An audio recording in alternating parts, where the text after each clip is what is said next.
Venezuela को भूल जाइए, अब मेक्सिको पर हमला करेगा अमेरिका। ट्रंप का प्लान हुआ लीक, मेक्सिको के बॉर्डर पर जा खड़ी हुई अमेरिकन सेना।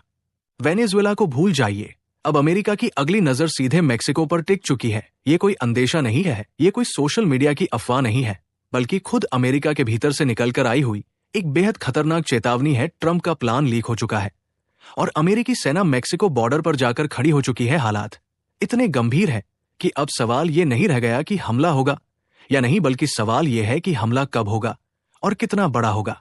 अमेरिकी जर्नलिस्ट डगर कार्सन ने खुलकर यह कहा है कि यूनाइटेड स्टेट्स ऑफ अमेरिका इस समय युद्ध की तैयारी कर रहा है और यह तैयारी अमेरिका की रक्षा के लिए नहीं है, बल्कि हमला करने के लिए है।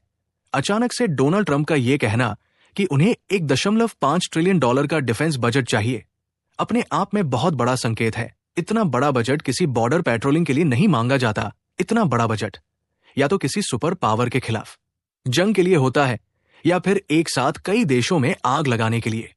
डोनाल्ड ट्रंप अब खुलेआम कह रहे हैं कि अमेरिका अब मेक्सिको में लैंड अटैक्स शुरू करेगा। जी हां, लैंड स्ट्राइक्स, यानी जमीन के अंदर घुसकर हमला। और वजह बताई जा रही है ड्रग्स। ट्रंप का कहना है कि मेक्सिको से आने वाले ड्रग्स अमेरिका की पीढ़ियों को बर्बाद कर रहे हैं। लोग नशे में मर रहे हैं, परिवार तबाह हो रहे हैं और इसके लिए मेक्सिको जिम्मेदार है। यहां तक तो बात समझ में आती है, लेकिन इसके बाद ट्रंप जो बोलते हैं वो सीधे युद्ध का ऐलान है। ट्रंप कहते हैं कि मेक्सिको आज एक देश नहीं रहा, बल्कि ड्रग कार्टल्स के हाथों में चला गया है। ट्रंप का दावा है कि कार्टल्स ही मेक्सिको चला रहे हैं और यही कार्टल्स हर साल 2 से 3 लाख अमेरिकन की जान ले रहे हैं। सोचिए, ये कितना बड़ा आरोप है किसी संप्रभु देश पर, यह कहना कि वो एक क्रिमिनल गैंग द्वारा चलाया जा रहा है और फिर उसी आधार पर सैन्य हमला करने की धमकी देना। ये सीधे इंटरनेशनल लॉ को कुचलने जैसा है। ट्रंप ने यहां तक कह दिया कि अमेरिका में आने वाले 97% ड्रग्स पानी के रास्ते आते हैं और अब अमेरिका समुद्र ही नहीं जमीन से भी हमला करेगा। यानी अब सिर्फ नेवी नहीं बल्कि आर्मी भी एक्शन में आएगी। ये बयान अपने आप में आग में घी डालने जैसा है, क्योंकि मेक्सिको अमेरिका का पड़ोसी है, कोई दूर बैठा दुश्मन देश नहीं है। दोनों देशों की हजारों किलोमीटर लंबी बॉर्डर है और अगर यहां युद्ध शुरू हुआ तो इसका असर पूरी दुनिया पर पड़ेगा।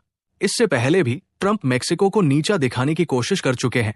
गल्फ ऑफ मेक्सिको का नाम बदलकर गल्फ ऑफ अमेरिका करना सिर्फ एक नाम बदलना नहीं था, बल्कि ये मेक्सिको की संप्रभुता पर सीधा हमला था। इस फैसले से पहले ही मेक्सिकन जनता में गुस्सा भरा हुआ था और अब अगर अमेरिका सच में सैन्य कार्रवाई करता है तो ये गुस्सा आग बनकर फूटेगा।